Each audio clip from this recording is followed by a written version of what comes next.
कोल्हापुरातील स्वराज्य युवा प्रतिष्ठान, ताराराणी ब्रिगेड आणि वारणा समूहाच्या वतीनं विश्वविक्रमी रांगोळीचा उपक्रम राबवण्यात येतोय।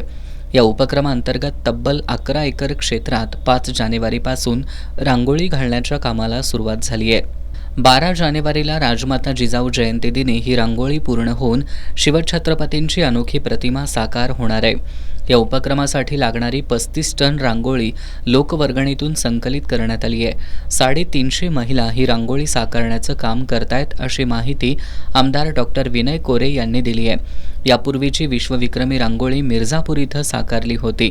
3,84,000 चौरस फूट क्षेत्रात ईव्हीएमची प्रतिकृती साकारण्यात आली होती। नवे पारगावमधील तात्यासाहेब कोरे मिलिटरी अकॅडमीच्या प्रांगणात शिवछत्रपतींची विश्वविक्रमी रांगोळी साकारतीये याचा अभिमान वाटत असल्याचं आमदार डॉक्टर विनय कोरे यांनी सांगितलं। छत्रपती शिवाजी महाराज हे आपल्या सगळ्यांचं असणारं जे दैवत आहे, त्यांच्या रांगोळीच्या रूपानं जागतिक विक्रम नोंदवणं असा हा एक आगळा वेगळा उपक्रम सगळ्या शिवप्रेमींच्यासाठी, महाराष्ट्रासाठी एक मोठा ऐतिहासिक आनंदाचा आणि अभिमानाचा असा क्षण खरं तर संपन्न होणारा हा उपक्रम आहे।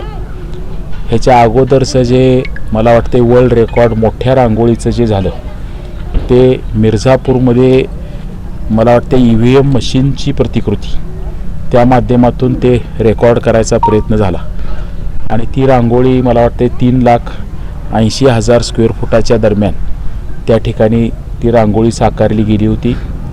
आज मला वाटते हे 5 लाख स्क्वेअर फुटापेक्षा जास्त किंवा एक्झॅक्ट सांगायचं झालं तर किती 4,55,000 स्क्वेअर फुटाच्या दरम्यान आताची ही रांगोळी पारणा नगरमध्ये ह्या ठिकाणी संपन्न होते।